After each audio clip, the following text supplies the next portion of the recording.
Shalom, jumpa lagi dengan saya di Klavos Sukacita. Saya akan membagi bagian kebenaran firman Tuhan bagi setiap pencinta Klavos. Mari kita berdoa. Kami siap mendengarkan firman-Mu, kami percaya Roh Kudus terus bekerja dalam hidup kami. Berbicara bagi kami ya Roh Kudus, karena kami siap mendengarkan firman Tuhan. Amin. Bagian firman Tuhan Mika pasal 7 ayatnya yang ke-11, demikian bunyi firman Tuhan. Akan datang suatu hari bahwa pagar tembokmu akan dibangun kembali. Pada hari itulah pembatasanmu akan diperluas.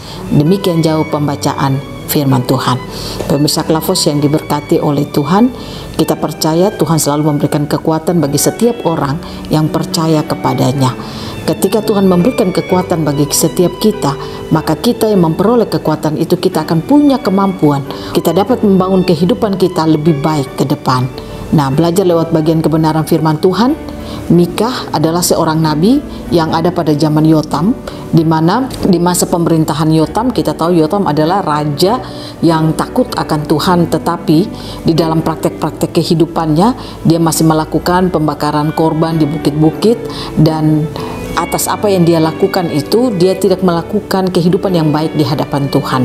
Nah, inilah yang dituntut Tuhan dari Mika, supaya Mika bisa menjadi seorang nabi yang bagaimana menunjukkan sikap kehidupan orang yang hidup di dalam Tuhan.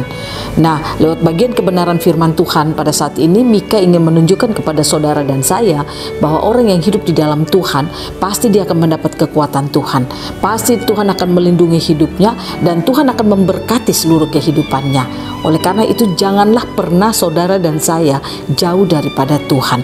Ada banyak orang merasa kalau dia dekat dengan Tuhan, dia akan memiliki banyak kehidupan yang seolah-olah terbuang. Artinya, kalau dia beribadah, dia berdoa, dia memuji Tuhan, dia merasa seolah-olah bahwa itu waktu yang tersita baginya. Makanya tidak heran ada banyak orang tidak punya waktu untuk berdoa, tidak punya waktu untuk membangun hidupnya dengan Tuhan itu. Bahkan tidak punya waktu untuk pergi ke gereja. Padahal firman Tuhan jelas berkata bahwa orang yang hidupnya di dalam Tuhan, pasti dia akan mendapat kekuatan Tuhan. Pasti Tuhan akan memberkati seluruh kehidupannya. Apa yang dia kerjakan, apa yang dia usahakan, pasti akan diberkati oleh Tuhan. Karena ketika Tuhan bekerja dalam kehidupan seseorang, hikmat Tuhan akan Tuhan lepaskan. Ketika kita bekerja, ketika kita melakukan aktivitas, menjalani kehidupan rumah tangga, atau mengelola keuangan, atau melakukan apa saja, hikmat akan Tuhan lepaskan bagi setiap kita.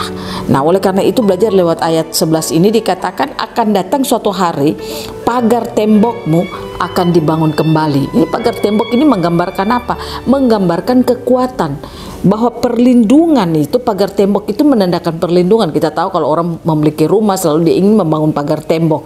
Nah, ini menggambarkan ada perlindungan.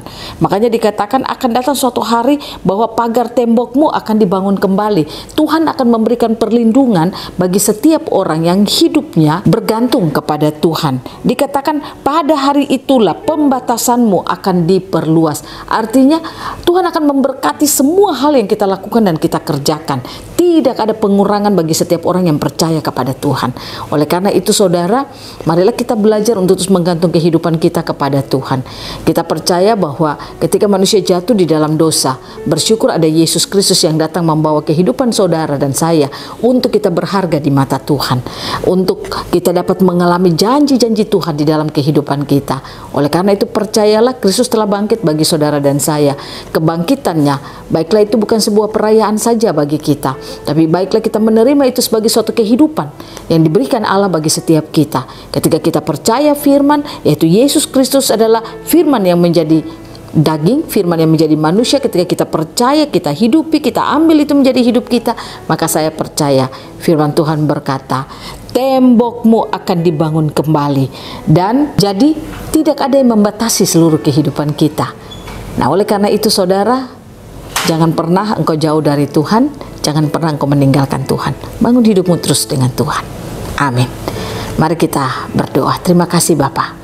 Kami rindu, kami terus membangun hidup kami dengan Tuhan. Roh Kudus tolong kami, mampukan kami, agar kami menjalani hari-hari hidup kami tidak menyia-nyiakan perjalanan kami bersama-sama dengan Tuhan. Inilah doa dan sembahyang kami, dalam nama Yesus kami berdoa. Amin. Shalom, Tuhan berkati kita semua.